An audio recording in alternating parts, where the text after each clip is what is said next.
buenas noches. Buenas noches a todos.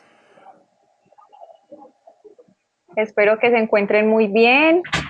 Gracias por estar acá con nosotros. Para los que no me conocen, mi nombre es Lina María Upegui. Yo soy madre de un niño diagnosticado con autismo. Él tiene 6 añitos y tengo un emprendimiento que se llama Seres Mágicos Rehabilitación. Estamos ubicados en Envigado, Antioquia. Tengo una alianza con Nuestro Mundo y hacemos terapias de integración sensorial, hacemos terapia Denver para niños con autismo y también nos enfocamos todo en la parte emocional. Entonces quiero agradecerle a Diego que aceptó hacer este en vivo con nosotros y hoy vamos a hablar de qué se siente teniendo autismo. De verdad, pues muchas gracias a ustedes por haberme invitado. Eh, y bueno, amigos, como ven, pues este es un directo especial, o sea, no es el directo así de los días de cuarentena. Y pues Lina me va a hacer varias preguntas, me va a entrevistar y ustedes también, desde luego, van a poder hacer preguntas. Claro que sí, vamos a empezar pues con unas preguntas que yo sé que nos van a despejar muchas dudas a nosotros, sobre todo como madres y padres de familia, y también para todas aquellas personas que quieren conocer sobre el trastorno del espectro del autismo. Y qué más que saber desde una persona que lo vive en su diario vivir, en su vida. Entonces, muchísimas gracias nuevamente. De verdad. Entonces empecemos. Quería preguntarte desde la parte sensorial, ¿cómo se siente tener autismo? Bueno, en la parte sensorial lo que pasa con nosotros es que hay mucha variedad. Porque, ¿qué pasa? Que nosotros podemos ser hiper o hiposensibles. ¿Esto qué significa? Que podemos, en algún momento nuestros sentidos pueden ser muy sensibles, digamos, podemos salir a la calle y un ruido que otras personas pasarían por alto a nosotros nos puede molestar tanto como para querer taparnos los oídos o que simplemente ese ruido haga que sintamos una sensación extraña en todo el cuerpo. Por ejemplo, yo recuerdo que cuando era niño y me iban a peluquear el cabello, eh, solamente el ruido de la máquina, la sensación de tenerla cerca hacía que sintiera una sensación toda extraña en mi cuerpo. Y esto hacía que fuera insoportable que me cortaran el pelo. Una vez necesitaron 3 horas a cortarme el cabello. Otra cosa también en esto de la sensibilidad es que nosotros podemos asustarnos mucho, sobre todo, esto pasa más que todo cuando somos niños, si nos exponemos a ruidos impredecibles. Sí, o sea, digamos que nosotros estemos en la casa y caiga un trueno, un relámpago bien fuerte, o que vayamos por la calle y suene una bocina, esto nos puede asustar.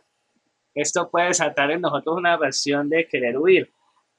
Pero aquí pasa algo interesante, que no todos los ruidos que nosotros toleramos no necesariamente es porque no los podamos tolerar, sino algunos ruidos es porque son ruidos impredecibles. Esto, por ejemplo, explica por qué hay chicos que, por ejemplo, pueden estar en el computador, poner un video de música a todo volumen y luego ese mismo chico sale a la calle y escucha la bocina de un carro y le toca así taparse los oídos y se asusta. Porque, digamos, la canción que estamos escuchando en el computador, en el celular, es algo que podemos controlar, que nosotros podemos en algún momento poner pausa, subir, bajar el volumen. En cambio, el ruido que se escucha en la calle, nosotros no tenemos el control de ese sonido, es algo que está ahí de forma impredecible. Impredecible. Exacto. Eso es lo que hace, por ejemplo, que a algunas personas les moleste los aplausos, por ejemplo, o el ruido que hay en una fiesta. Ujú. Además que otra cosa que pasa es que cuando estamos en un lugar con mucha gente, a algunos de nosotros nos cuesta filtrar el ruido. O sea, ¿esto qué significa? Que nosotros podemos estar hablando con alguien y detrás puede haber más gente hablando, por acá escucharse el ruido de una máquina. A veces es como si todos esos sonidos llegaran a nosotros al tiempo, así de golpe, y a veces nos cuesta como discriminar. A veces, Exacto. a veces, por ejemplo, yo puedo tener este ventilador que tengo acá y a veces mi mente se puede concentrar en él. o sea, a veces hay sonidos que nos pueden invadir, entonces nos toca hacer como cierto esfuerzo. Bueno, nos toca aprender primero a filtrar esos sonidos, o sea, como aprender a enfocar nuestra atención, eh, aprender, digamos, que si alguien nos está hablando, que nosotros debemos enfocarnos en la voz de esa persona. Eso es algo que hace que para nosotros a veces sea difícil mirar a los ojos, por ejemplo, porque a veces tendemos a hiperfocalizarnos en la voz, mientras que al mismo tiempo nos cuidamos de no distraernos. Y hay el otro extremo en la hiper o hiposensibilidad, que es cuando somos hiposensibles. O sea, es todo lo contrario, que la persona apenas percibe los ruidos. Eh, Esto ha llevado a algunas personas, bueno, hay padres que me han contado que sus hijos parecían sordos, que parecía que no los escucharan. Y es que, bueno, a las personas con autismo pasa algo bastante curioso e interesante. Que una estrategia que hace usa el cerebro autista para filtrar una entrada sensorial es que corta por completo ese sentido. O sea, la persona es como si dejara percibir. Es como una estrategia a la que recurre el cerebro para evitar sobrecargarse. Porque normalmente el cerebro de una persona típica lo que hace es que la atención se va enfocando según se va necesitando. La persona con autismo muchas veces recibe mucha información de golpe y se colapsa. Entonces al cerebro le toca empezar a cerrar entradas sensoriales. Entonces tú puedes tener el caso de una persona, digamos, que puede estar viendo algo, pero no escuchando nada. Y así. Y esto afecta a todos los sentidos. Puede ser al auditivo, al visual, al tacto, e incluso está también afectada la propiocepción y el sentido vestibular. Esto es lo que hace que por lo menos algunas personas con autismo tengan problemas al hacer ciertas actividades motoras, porque cuando el sistema de la propiocepción es hiposensible, es como si a la persona con autismo le costara a veces ser consciente de en qué posición tiene el brazo, en qué posición tiene su cuerpo. Entonces, cuando un sentido es hiposensible, a veces la persona lo que hace es buscar estimulación. O sea, en algunas personas cuando mueven la mano, lo que están haciendo realmente es como tratándole de decir al cuerpo, hey, está mi mano, está acá. Eh, y cuando un sentido es hiposensible, la persona va a tender a reducir la cantidad de información que llega. Por lo menos hay personas, respecto al sonido, para no desviarme, hay personas que, por ejemplo, una forma de estimularse es escuchar el mismo sonido una y otra vez de forma rítmica. Eso es más o menos un poco como es nuestra percepción a nivel sensorial. Qué bien, Diego. Y entonces, tú que ya conoces eso, que te hace daño esas cargas sensoriales, ¿cómo haces para regularlas? ¿O qué consejos nos puedes dar para nosotros hacer que nuestros niños regulen un poquito esas cargas? Pues algo que se ha manejado mucho en las personas con autismo es lo que llama la terapia de integración sensorial, que lo que busca es como exponer a la persona a estímulos sensoriales, pero de una manera controlada, de una manera de que la persona no se sature. La idea es que la persona poco a poco vaya tolerando cada vez más esos estímulos, porque básicamente, ¿qué es lo que ocurre? Que a nosotros nos toca educar nuestros sentidos, o sea, pasa que la hipersensibilidad no es única del autismo. Digamos, si tú coges un niño de 2, 3 años y le pones un sonido fuerte, él también se va a asustar. O sea, claro, un niño cuando es muy pequeño, o por lo menos una de las cosas que pasa durante el desarrollo de un niño, es que él poco a poco aprende a calibrar sus sentidos. Como a decir, esto es un ruido demasiado fuerte, esto es uno suave, esto es peligroso, este no. Ahí tiene que haber como toda una especie de calibración. ¿Qué pasa? Que en los niños neurotípicos, como su sistema nervioso funciona bien, esta calibración, digamos que sea de forma natural. Nosotros como tenemos afectado este sistema, digamos como que necesitamos un poco de ayuda para hacer eso. O sea, entonces como te decía, pues se maneja la terapia de integración sensorial, Y otra Ujú. cosa que se hace es algo que llamo una dieta sensorial, que la idea es como reducir estímulos que puedan así como sobresaltar a la persona y por otro lado la idea es darle estímulos agradables. Pues, Irlos exponiendo también a esos estímulos, pero no de una forma tan brusca, hmm, sino para que ellos se vayan acostumbrando y vayan dándose cuenta de que, por ejemplo, un sonido fuerte en la calle no los altere tanto. exacto, aunque algo que yo he visto es que hay personas con autismo que algunas hacen estas cosas de forma natural, por lo menos hay personas que saben intuitivamente que cierto estímulo les molesta, entonces algunos buscan reemplazar ese estímulo, digamos, doloroso con un estímulo agradable. Hace un tiempo yo hablaba con un chico, que él, por ejemplo, cada vez que salía a la calle, él llevaba todo el tiempo sus audífonos, porque él decía, el ruido de la calle me molesta, me satura y todo, en cambio acá tengo algo que me gusta, decía él. Claro que sí, como camuflar el sonido que le daba temor o que lo alteraba por uno que sí le gusta. Sí, Es una buena estrategia. lo otro que también pasa es que una persona con autismo a medida que crece y se hace adulta, pues esta sensibilidad a veces tiende a disminuir. Yo, por ejemplo, como les decía, yo de niño no toleraba que me cortaran el cabello y ahora sí.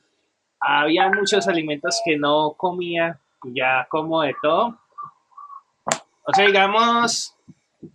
algunos, digamos, yo fui en algunos aspectos como perdiendo sensibilidad y ya más o menos hacia los 10 12 años ya, digamos que en cierta manera me había como normalizado un poco en esto. Mm, pero entonces, como les decía, lo usual es que una persona con autismo tenga varios sentidos alterados, entonces algunas conductas de la persona con autismo es una manifestación de esto, por ejemplo, como el querer usar siempre un mismo tipo de ropa o el no soportar determinadas telas. Eh, a veces el que una persona con autismo no quiere ir al baño o tenga dificultades para hacerlo puede ser que no le gusta el sonido de la taza del inodoro o que no le gusta la temperatura del agua. Mm, a algunos no les gusta el ruido que hace el agua al caer. Son varias Sí, cosas. son muchos factores y eso toca todos los sentidos, mejor dicho. Bueno, ¿y cuándo empezaste a sospechar que tenías una condición? Bueno, yo me di cuenta que era diferente, o sea, empecé a darme cuenta más o menos hacia los 6 años de edad, porque ¿qué pasa? Que yo me daba cuenta que yo era diferente al resto de mis compañeros en el sentido de que no me gustaban las mismas cosas. Aparte de todo, me era difícil relacionarme con ellos. Habían cosas que a mí no me, que a mí me pasaban que a ellos sí. Por ejemplo, esto de querer obsesionarse con un tema.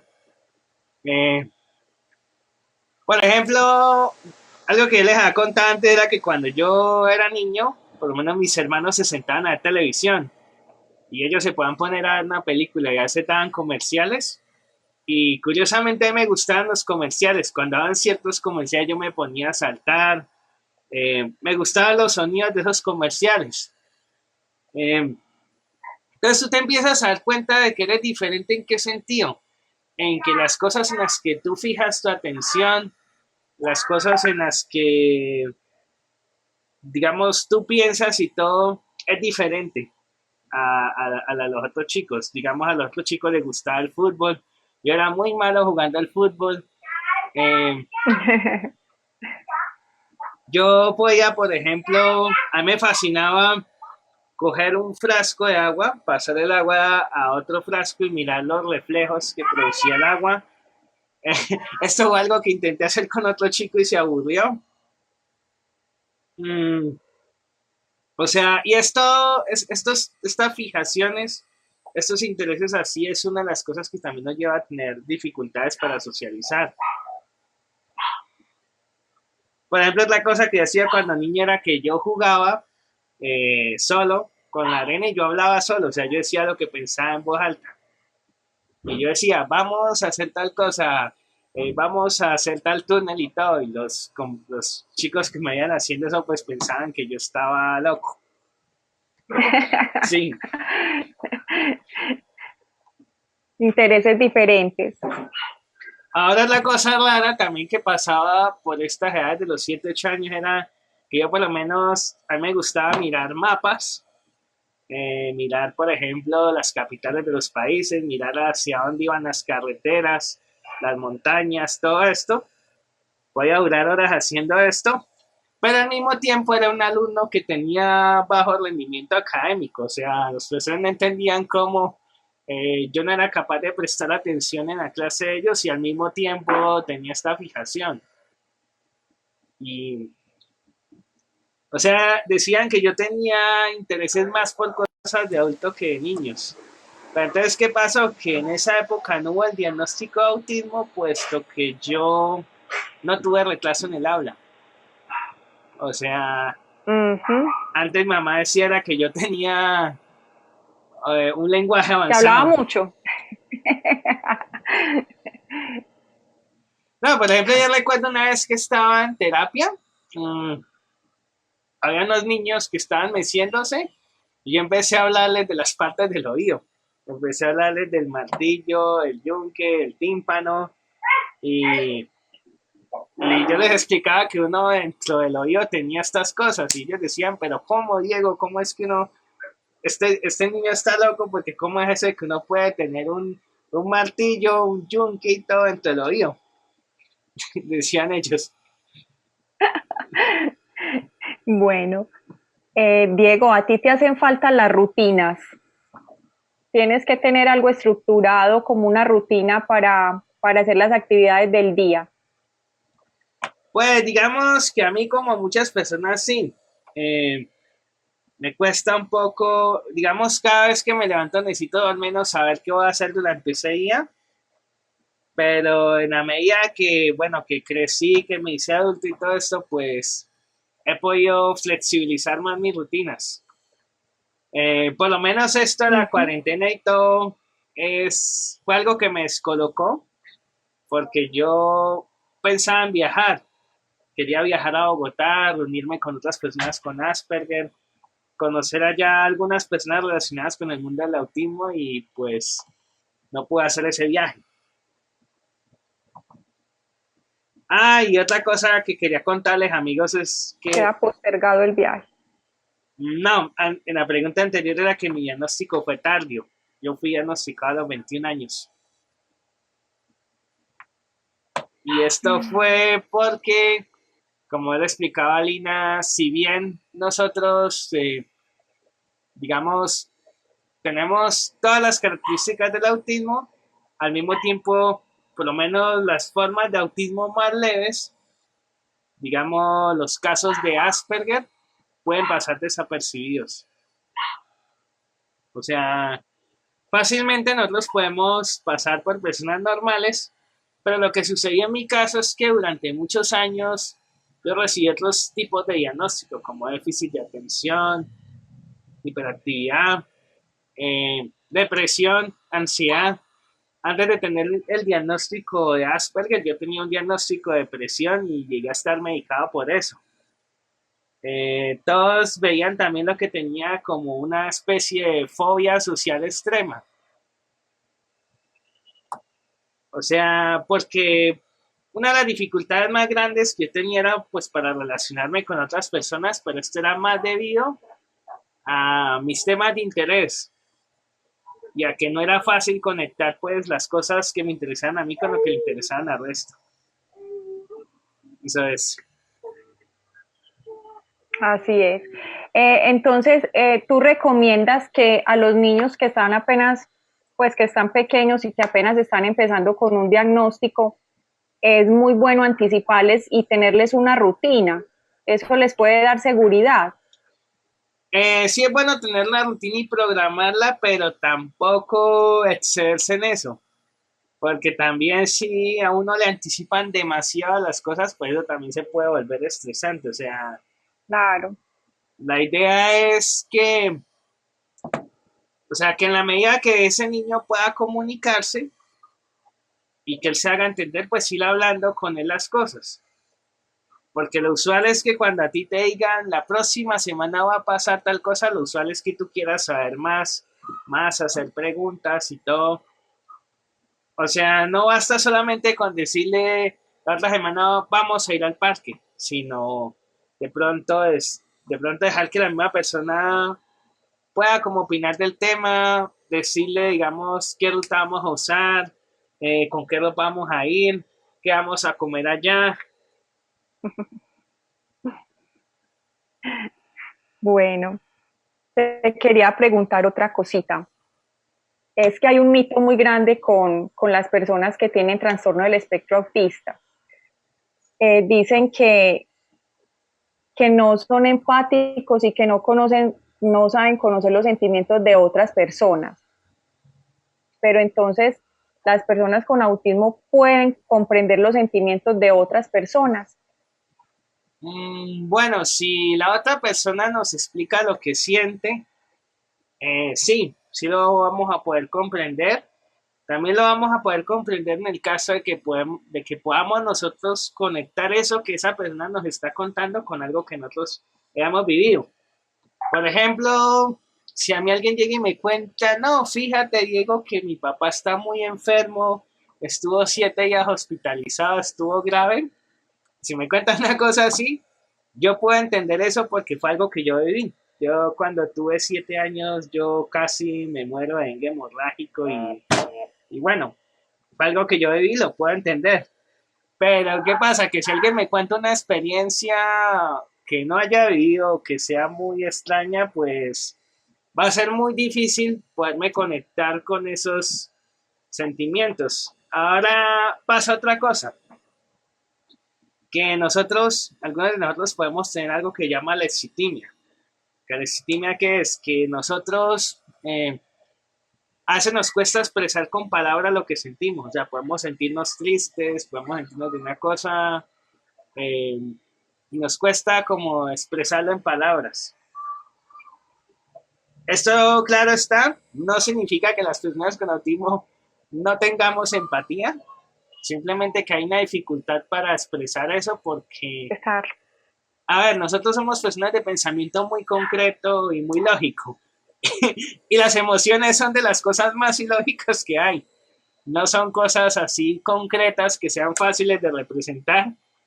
El problema es que también cuando nosotros digamos, usan un pictograma de una carita feliz, una carita triste, para tratar de enseñarnos qué es la alegría, ahí hay un problema, que es que ahí nos están enseñando a reconocer una imagen, nada más. Pero una cosa es la emoción, o sea, es más fácil para una persona con autismo entender qué es estar triste, qué es estar alegre, qué es estar feliz, que en el momento en que la misma persona está experimentando eso, le digan eso que sientes es felicidad, eso que sientes es ira, eso es enojo. Sí, o sea, que la persona pueda coger eso que está sintiendo y a eso ponerle un nombre, una palabra. Porque muchas veces lo que pasa es que, bueno, algo que yo aprendí, que lo aprendí ya siendo adulto, es que cada vez que nosotros sentimos una emoción, en nuestro cuerpo hay cambios fisiológicos. Hay cambios en el pulso, hay cambios así a nivel corporal y a veces nos cuesta dar palabras a eso porque no los podemos sentir esos cambios y a veces no sale dar nombre a eso. Y para eso quiero contar una anécdota. Hace algunos años, bueno, yo tenía una tía que, bueno, estaba muy enferma. Esta tía tenía cáncer y cuando me comentaron la noticia de que murió, de que falleció, pues ya al principio yo estaba leyendo un libro y me la contaron y yo seguí leyendo como si nada, ¿sí? Pero empecé a sentir como una sensación así como de vacío en el estómago, como una especie de escalofrío. A mí no me dieron ganas de llorar ni nada, pero después de eso dije, oh, wow, esto es una emoción realmente fuerte. O sea, imagínense, podía sentir los cambios a nivel corporal y sentí que se me puso la piel de gallina. Pero entonces, Y no eras capaz de expresarlo, pues así como hacemos nosotros que hay alguna cosa así dolorosa, nosotros ahí lloramos o gritamos. Entonces sentías todo eso, pero no eras capaz de soltarlo, de expresarlo. exacto. Y lo que uno también descubre es que las emociones son como los colores, digamos, están las emociones básicas, que desde luego es la ira, la tristeza, el miedo, todo esto, pero también esas emociones se pueden mezclar, se pueden expresar en distinto grado. Eh, digamos, no es lo mismo una persona que esté enojada con uno que lo mira no feo, o que simplemente le ignore a una que ya está a punto de golpearlo a uno. Sí, o sea, yo aprendí también que habían distintos grados de ira. Entonces, algo que he visto que han usado algunos para enseñar las emociones es una especie de termómetro emocional. Pero como te digo, o sea, lo mejor para enseñar las emociones es usando ejemplos de la vida real. Porque como te digo, o sea, una persona con autismo puede ver una imagen y pensar que, o sea, puede hacer mal la asociación. Entonces yo por eso, una de las Claro. cosas que he dicho es que todo lo que uno le enseña a una persona con autismo hay que contextualizarlo con la vida real para que tenga sentido. Y en el momento que esté pasando, si por ejemplo el niño en ese momento tiene rabia, entonces enseñarle la rabia, estás sintiendo rabia, para que él vaya mirando que esa sensación que está sintiendo es de rabia, de ira. Bueno, pues no necesariamente exactamente en ese momento, porque si tú coges a alguien enojado y le dices te voy a enseñar lo que es la rabia, lo más seguro es que la persona te dé una bofetada. O sea, más bien lo mejor es esperar a que le pase y después sí. Y que las emociones estén frescas, Claro porque que sí. sí, o sea, las emociones, algo que nos puede pasar a nosotros también, es que a veces, o sea, que aprendí es que cuando una emoción se desborda, la emoción puede tomar el control. O sea, eso es lo que se llama secuestro emocional. Y cuando una persona con autismo está haciendo una crisis porque está muy ansiosa, pues lo que está pasando es eso, que una emoción está tomando el control de la persona. Bueno, y entonces, ¿cómo haces para regular esas emociones? Por ejemplo, las negativas. ¿Cómo haces para regularlas? Bueno, toda emoción tiene un detonante. Eh, digamos, una de las cosas que yo evito hacer para tener ira y todo, pues es evitar, por ejemplo, las discusiones, discutir con personas. Eh, Mm. a mí discutir no se me da muy bien y a veces esto me puede llevar pues a que yo de pronto le diga a la otra persona cosas, digamos, pues que si no son groserías ni nada, son cosas un tanto fuertes y que la persona puede, digamos, escalar en su emoción y todo. O sea, yo digo que con las emociones negativas se pueden hacer dos cosas. Uno, evitar las cosas que llevan a esa emoción. Y ya cuando estamos atrapados en esa emoción, pues toca usar una emoción que la pueda contrarrestar. Por ejemplo, si nosotros estamos aburridos, estamos tristes, pues lo mejor es hacer algo que nos saque de ese estado de ánimo. Una actividad que nos motive o así. O sea, hay que usar una emoción fuerte para contrarrestar una negativa. Así es. Bueno, no, yo me quedaría aquí toda la noche hablando contigo. Tengo muchas preguntas, pero entonces te voy a hacer una última pregunta y ¿qué te parece si abrimos chat de preguntas de las personas que están conectadas? Sí, que por cierto hay bastantes Sí. personas. En este momento nos están viendo 70 personas, justo ahora. Bueno, entonces yo te quería preguntar, ¿qué pasa en el amor? ¿Te has enamorado? ¿Has tenido novia? Pues, ¿cómo haces para llevar una relación de pareja?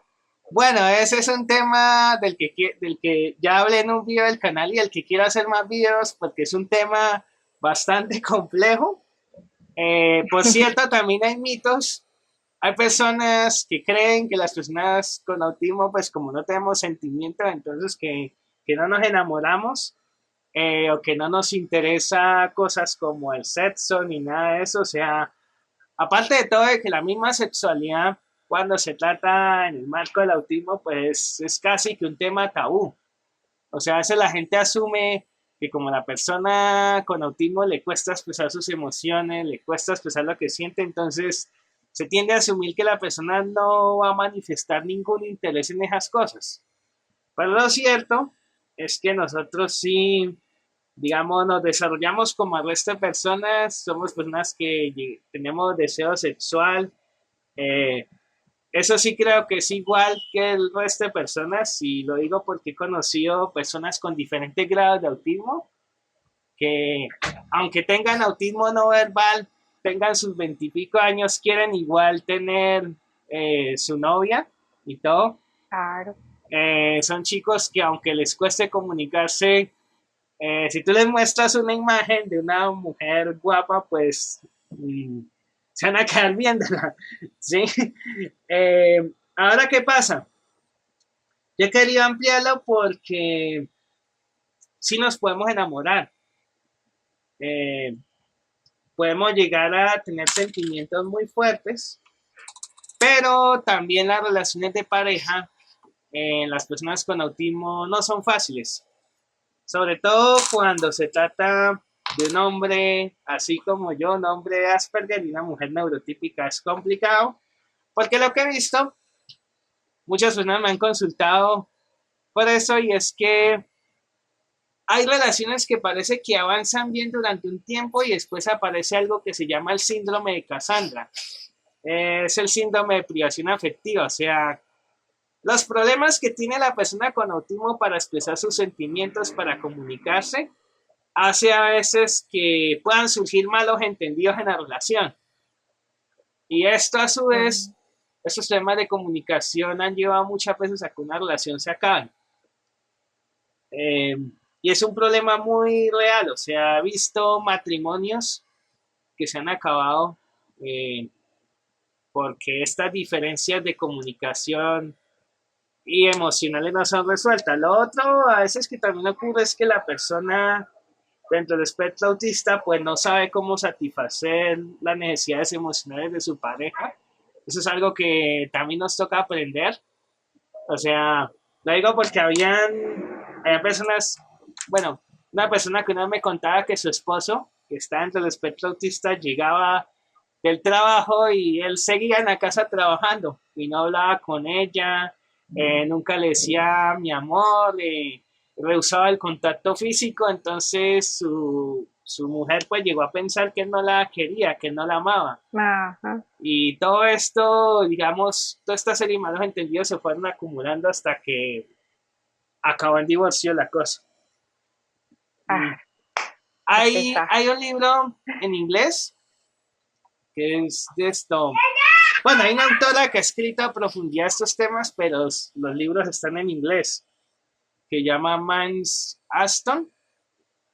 Ella fue la que descubrió el síndrome de Cassandra y hice varias cosas interesantes, pero yo también me he topado con eso porque es un tema del que más me consultan en el canal. O sea, a mi canal llegan muchas personas, muchas mujeres, que su pareja es Asperger y no saben qué hacer con él. Bueno, entonces yo creo que podemos abrir entonces ya para que las personas nos pregunten, pero yo estoy acá mirando en el computador y no puedo ver las preguntas Eh, para leértelas, pero no, no las puedo ver. Aquí las puedo ver en el chat. Bueno, aquí por ejemplo, Karina Bertini pregunta que si la discapacidad es mala. No sé si quieras que digamos que respondamos entre ambos. Que tú Bueno, des tu punto de vista y yo el mío. listo. Que si la discapacidad es mala, Sí, no, para nada, pues no, no, no entiendo cómo viene esa pregunta que ella formula ahí. Ninguna discapacidad es mala. Todas las personas son excepcionales y cualquier discapacidad se convierte en algo muy positivo para esa persona y también para los que estamos en contacto con ellas, porque de estas personas que tienen alguna cosa diferente, entre comillas, aprendemos demasiado. Entonces, para mí no, ninguna discapacidad es mala. No sé, Diego, ¿qué opina? Bueno, digo que hay que partir de una cosa interesante y es que el concepto de discapacidad es una construcción social.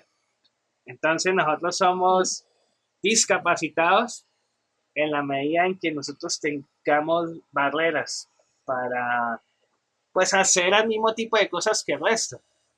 Por lo menos si nosotros queremos ir a una clase y no tenemos manera de comunicarnos con el profesor, no entendemos el material que nos dan en la clase, eh, ya tenemos una barrera.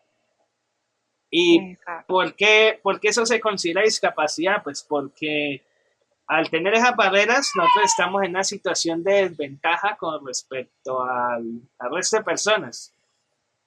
Digamos, una persona con autismo en un aula de clase de pronto va a necesitar más explicaciones, va a necesitar de pronto más tiempo para los exámenes.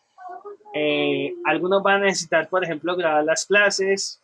Una persona neurotípica puede que no necesite eso. Entonces, realmente, pero entonces, ¿qué ocurre? Que si una persona recibe todos esos ajustes razonables, pues ahí es donde hablar de discapacidad pues no tiene sentido. Entonces digo que tener discapacidad no es necesariamente malo, o sea, es simplemente ser diferente.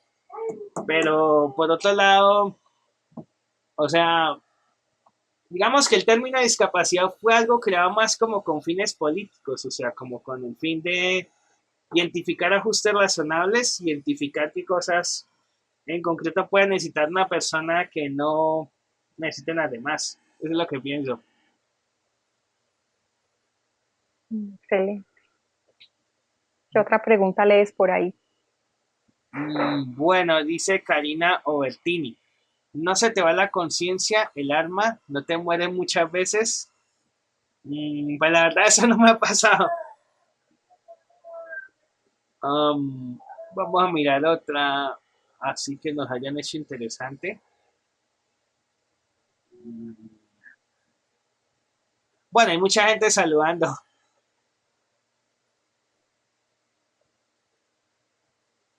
Esta es otra pregunta interesante de Karina Obertini. ¿Crees que la superación suprime la discapacidad? ¿Qué opinas tú de esto, Lina? La superación suprime la discapacidad. Sí. A ver, tener todos esos logros de superación es una cosa maravillosa, ¿cierto? Pero resulta, bueno, es que el término de discapacidad a mí tampoco me gusta. Si vamos a hablar de una condición especial, eso nunca se va a suprimir, sino que los logros son muy importantes y hacen pues que nosotros tengamos como una calidad de vida mucho mejor, pero eso nunca va a suprimir la condición que tengamos, porque supongamos lo que decía Diego ahorita, en la parte motriz él es un poquito flojito, ¿cierto? En practicar deportes y todas esas cositas. Entonces, él se puede superar en otras cosas, pero mira que eso no va a suplir que sea un poquito flojito en los deportes. ¿Qué opinas tú, Diego? Yo digo pues que todas las personas somos diferentes. Todos, según como nos veamos, podemos estar capacitados para algunas cosas y podemos ser discapacitados para algunas. Eh, de pronto, la mayoría de ustedes, a ver, pueden conocer a alguien, no sé, que corra 100 metros en 10 segundos. Quizás esa persona está capacitada para eso, pero la mayoría de nosotros no vamos, o sea, estaríamos discapacitados si nuestra vara a medir es esa de que podamos correr 100 metros en 10 segundos, por ejemplo. Uh Eh, -huh. entonces digo que,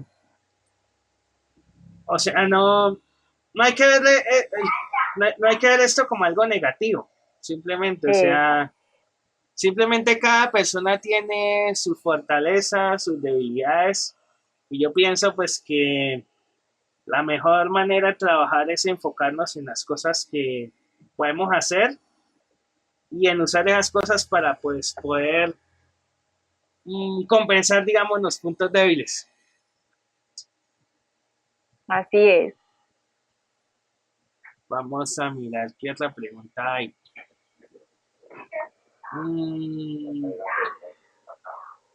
Hay bastantes comentarios.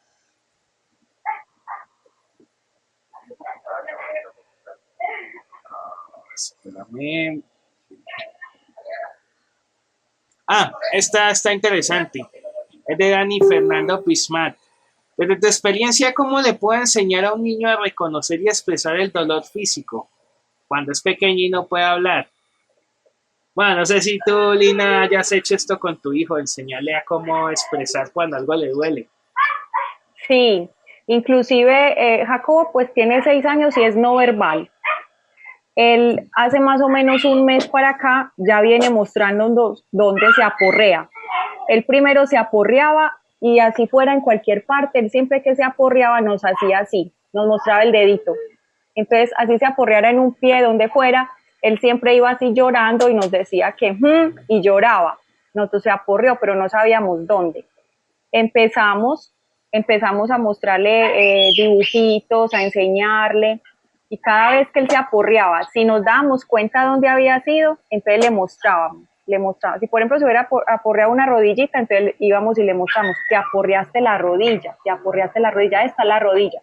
Y ya más o menos de un mes para acá, ya siempre viene a mostrarnos, ya sabe, y viene mostrándonos dónde se aporreó. Inclusive esta mañana nos pasó algo muy chistoso. Se aporreó un codito, entonces le mostró al papá que se había aporreado ese codo. Y después, como está todo mimadito, porque hemos estado con él todos estos días de cuarentena, llegué yo y me mostró la otra mano.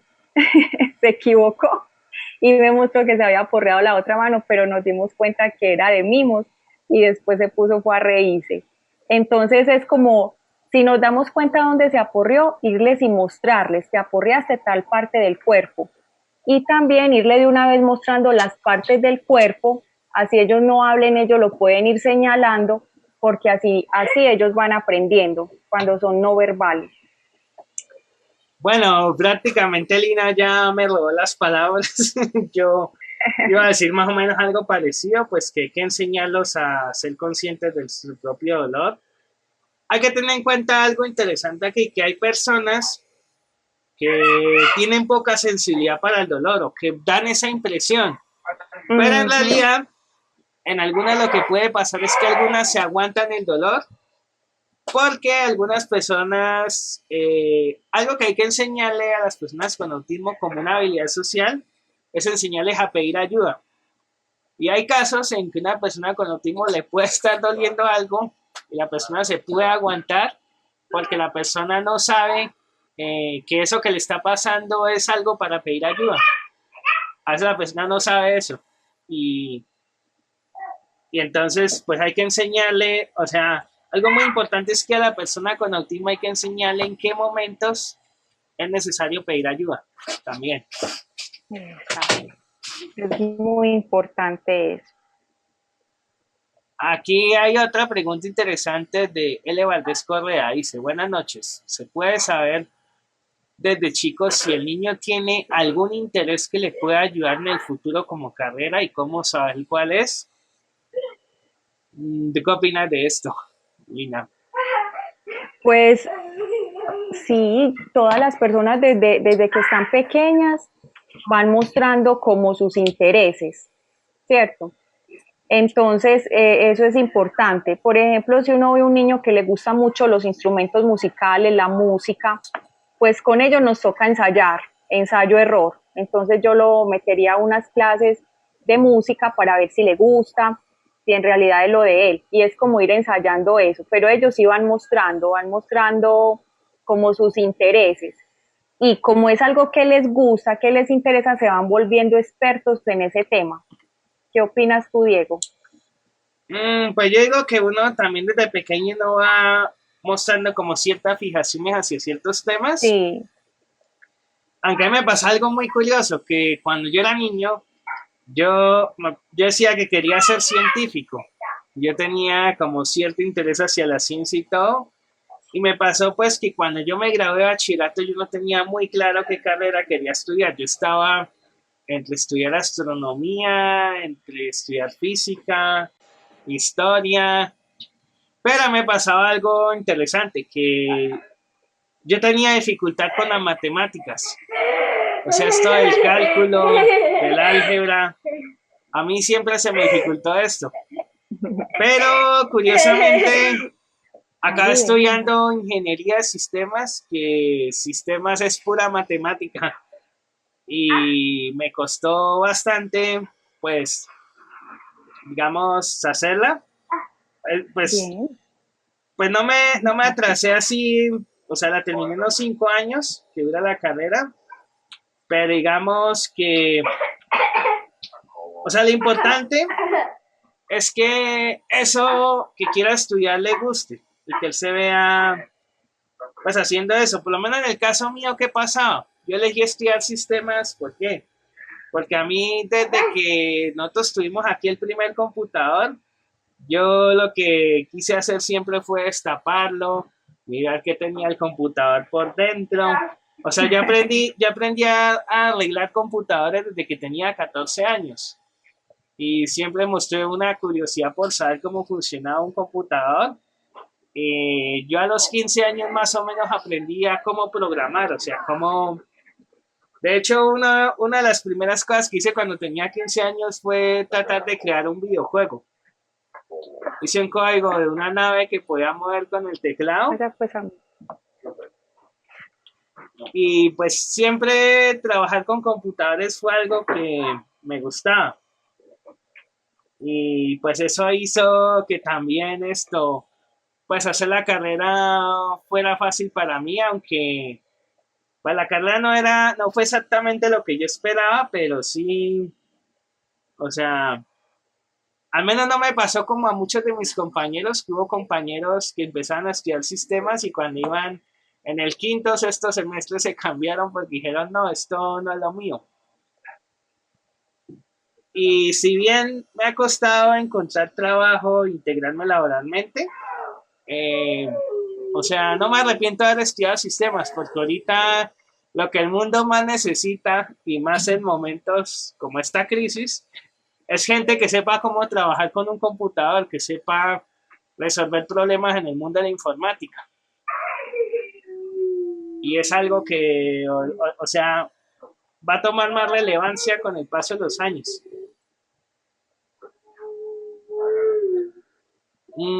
Vamos a buscar otra. A ver. Vea esta. Hola, soy un joven Asperger y quiero ser médico. ¿Creen que es un impedimento para estudiar y ejercerlo? Tengo 18 años y me reflejo mucho en la serie de Good Doctor. Pues a ver, yo lo que te puedo decir desde mi experiencia, de las personas que he conocido, es que he conocido a varias personas con Asperger que son médicos. No es una carrera fácil, es una carrera que requiere mucha demanda social, es una carrera que requiere trabajar bajo presión, pero si te gusta mucho, lo puedes hacer porque, como verás, a mí no es que me gusten mucho las matemáticas. Tenía dificultades en matemáticas y acá estoy en una carrera que es pura matemática. Entonces, lo importante es que esto te guste.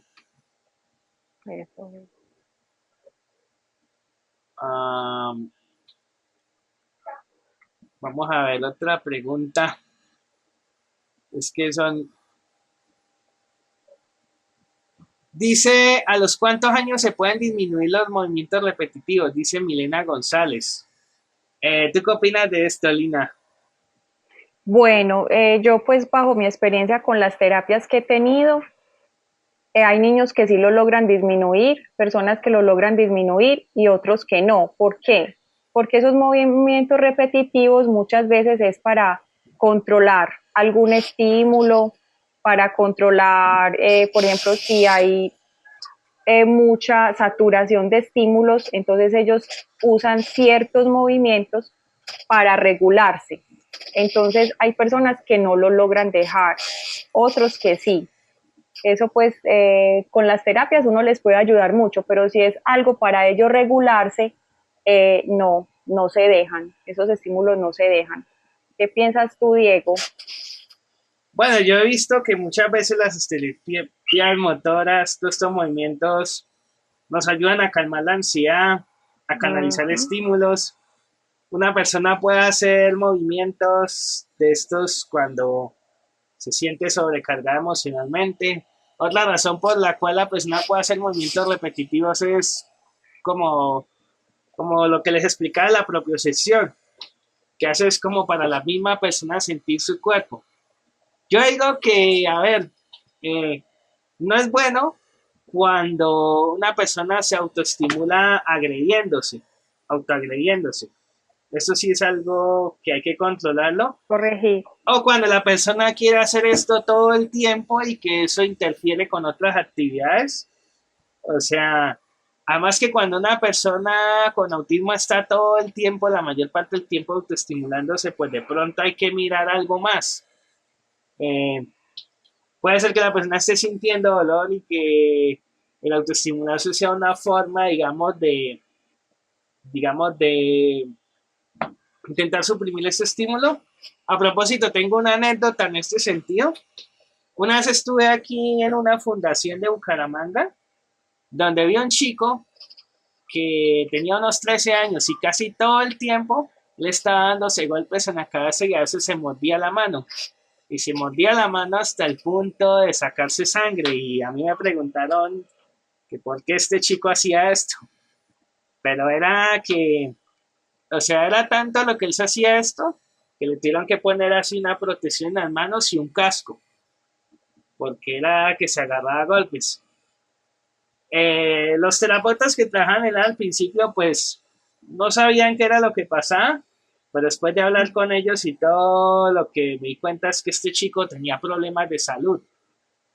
Me han contado que este chico había orinado con sangre, entonces probablemente era un caso de un chico que tenía cálculos en los riñones o algo así. Entonces, también hay conductas en el autismo que pueden exacerbarse si hay alguna enfermedad oculta o si el chico está pasando por una situación muy difícil para él que no le cuesta entender, que le cuesta mucho entender, y esto puede ser una vía para él expresarlo. O sea, digo que a veces, más que intentar suprimir una conducta, la conducta X lo que hay que hacer es analizarla y mirar qué la está detonando antes de intentar suprimirla sin más, porque a veces esto es algo que pasa con las ecolalias. Las ecolalias muchas veces intentan suprimir y lo ideal es analizar qué hay detrás de eso. A veces una ecolalia puede ser en algunos casos un intento de la persona con autismo comunicar algo grave. Conocí el caso de un chico que él estaba recibiendo maltrato en su fundación eh, y él decía, él simplemente repetía y decía electrocuta, electrocuta. Y resulta que este chico, cuando su mamá le revisó el cuerpo y todo, tenía como unas marcas en la espalda y todo. Resulta que el chico lo eh, estaban electrocutando con un taser, con una cosa estas que a pulsos eléctricos, y esta forma era la manera de él como expresarlo. Entonces toca tener cuidado también, o sea, hay que analizar el contenido y todo eso. Aquí Ángela Corredor nos hace una pregunta y es, ¿qué ves como lo básico para enseñar a las personas con autismo? O sea, tú, Lina, ¿qué crees que es lo básico, como lo más importante que hay que enseñar a una persona con autismo? Todas las actividades de la vida diaria, el autocuidado, a que aprendan todas las habilidades de autocuidado, aseo, sí, todas esas habilidades de autocuidado pues que todos adquirimos. es muy importante que ellos sean autónomos. Para mí es eso, enseñarles todas las actividades de autocuidado. Bueno, yo agregaría no solamente que actividades de autocuidado, sino también hay que enseñarles a cómo comunicarse, cómo pedir ayuda y actividades para la independencia. O sea, digo que a una persona con autismo hay que enseñarle cosas, por ejemplo, de cómo lavar los platos, cómo manejar el dinero, cómo conversar, cómo hablar con otras personas. O sea, en esto sí diría que no hay que dar nada por sentado. Por lo menos cuando ustedes quieran enseñar a una persona con autismo a que, bueno, a mí algo que por lo menos me decían de niño era que yo debía mirar a los ojos a las otras personas al hablar, pero a una persona con autismo no basta con decirle mírame a los ojos. A la persona con autismo hay que enseñarle la razón por la cual se debe mirar a los ojos. O sea, por lo menos que si mira la cara a otra persona, pues que va a poder reconocer emociones. Eh, Hay que enseñarle, digamos, la razón por la cual las personas se comunican con las miradas.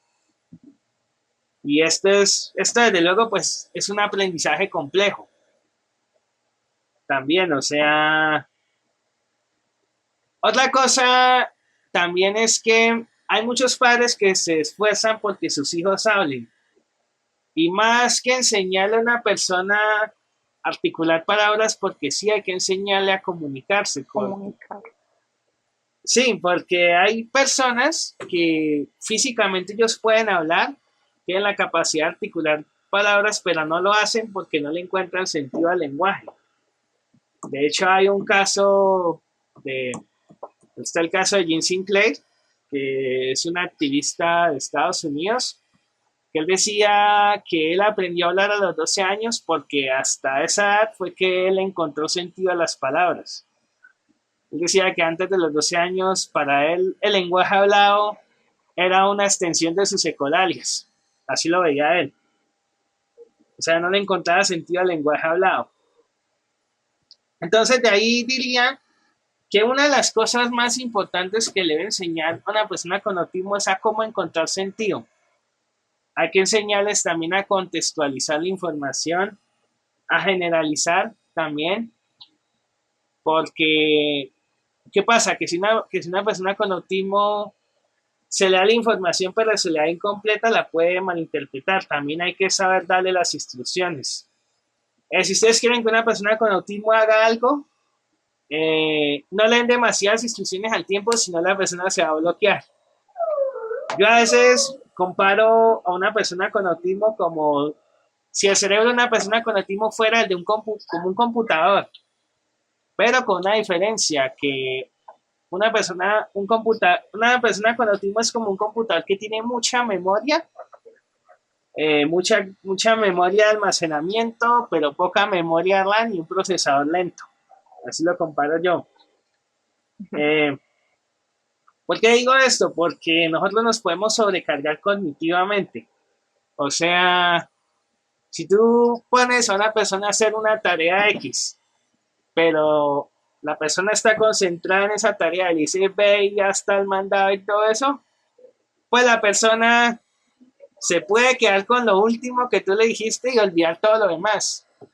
Lo mismo, digamos, si tú le das 10 instrucciones a una persona de golpe, la persona va a recordar quizás la última o las últimas dos y el resto va a olvidar. Entonces, o sea, hay que tener mucho cuidado porque a veces, digamos, nosotros tenemos problemas con la memoria a corto plazo. La memoria a corto plazo en nosotros no es muy buena y esto hace que muchas veces tendamos a hacer monotarea, o sea, hacer una única cosa a la vez.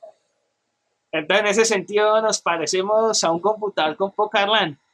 ¿Qué pasa en un computador con poca RAM? Que ustedes lo prenden, inician Windows y cargan una ventana del Google Chrome y ya con eso, ya todos los recursos de ese computador están al máximo. Si ustedes abren otra aplicación, otra pestaña, ya el computador se empieza a poner muy lento, Ya, y si arrancan un juego, pues la cosa es peor.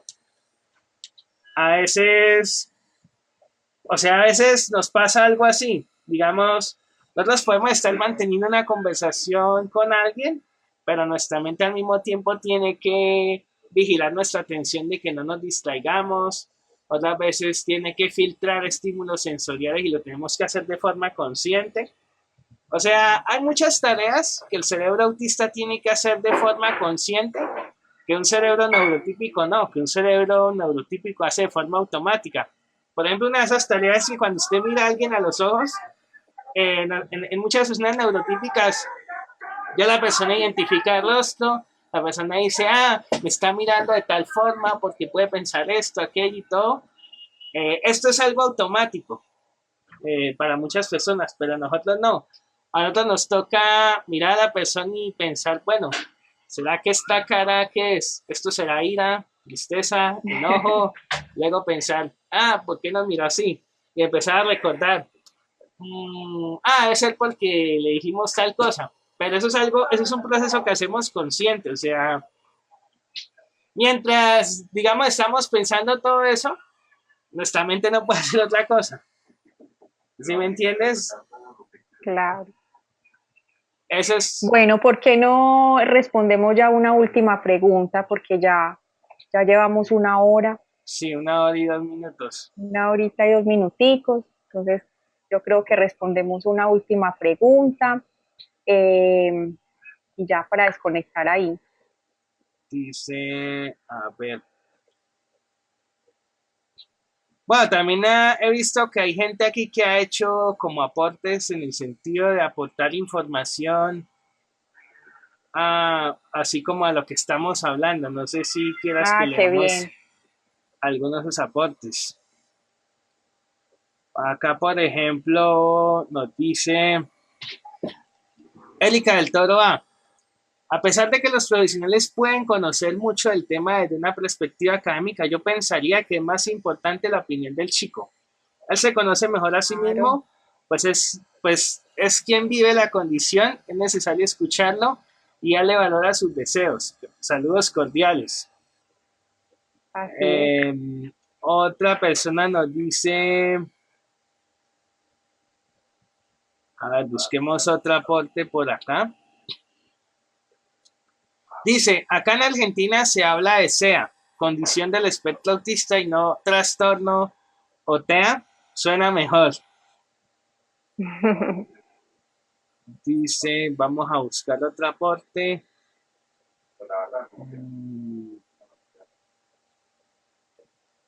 Bueno, hay muchas más preguntas, pero si las leyéramos todas no nos daría toda la noche. Sí.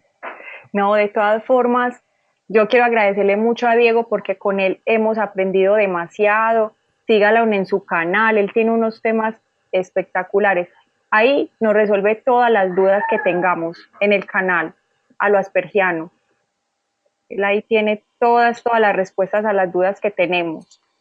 Aquí nos escribe también una mujer con Asperger que se llama Susana. Ella también es mamá. Eh, Ella nos dice, cuando una emoción nos secuestra, es muy difícil entender para los que están a nuestro alrededor. Nos pueden tildar de inmaduros, de incapaces, emocionales, cuando a veces es la misma incomprensión del entorno lo que nos lleva al límite. Dice Fabián Alexis Tapias, perdón, otro chico con Asperger, él es de Bogotá. Dice, a mí me cuesta expresar a unas emociones, sobre todo las emociones negativas. Dice Norán Mora, lo abstracto es más difícil de entender, necesitan un ejemplo de la vida real o palpable.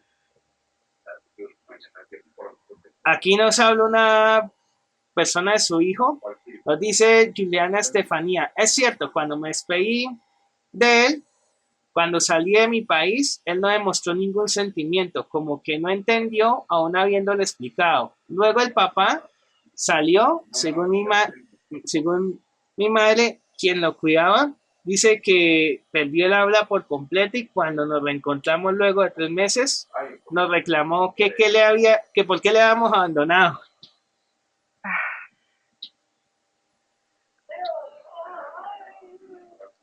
Y bueno, yo creo que este ya sería el último, también de Susana. Dice, tener autismo ha sido la razón más grande de mis más grandes logros, talentos y valores. Sin embargo, a la vez también he sufrido muchas dificultades, las cuales aún no logro superar. Aquí lo interesante es que aquí también pues participan muchas personas que están dentro del espectro autista y que con la son adultas. condición. Sí, que algunos de ellos incluso tienen hijos y todo, como Susana, por ejemplo. Y bueno, y aquí hay muchas personas que nos dan las gracias por los aportes. Eh,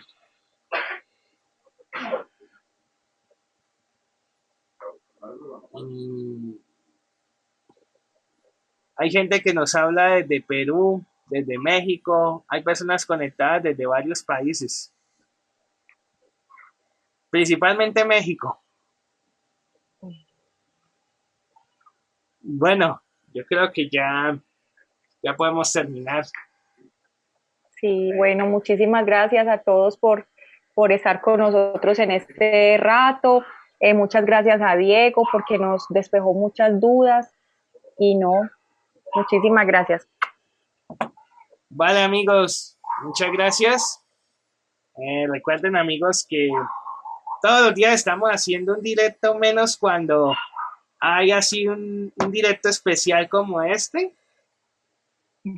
Eh, Recuerden, amigos, seguir a Seres Mágicos. Seres Mágicos, bueno, les puedo ayudar a la gente que iba en Medellín, a la gente que iba acá en Colombia, pero que iba cerca a Medellín, los que necesiten, no sé, integración sensorial, algún tipo de apoyo terapéutico, pues ahí está.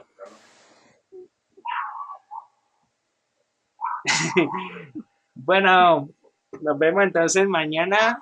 Chao.